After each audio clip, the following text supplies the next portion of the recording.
Yigitlar, yoki qizlar, rubrikamiz davom etadi. transporter nima ekanligi yodingizdami? Bugun shu savol bilan yuzlanamiz. Mana shu nimaligini bilasizmi? Bilaman. Nomini aytsangiz.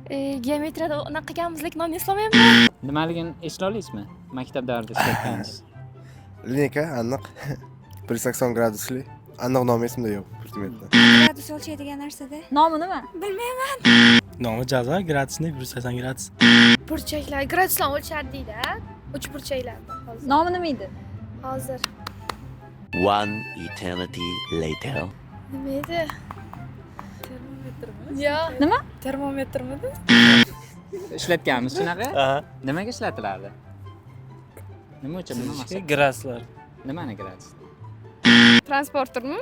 Demak, graduslarda o'lchaydigan asbobmi? Shunaqa maktablarda ishlatiladi. Ha, shunaqa. Nomini esingizda bilmayman lekin.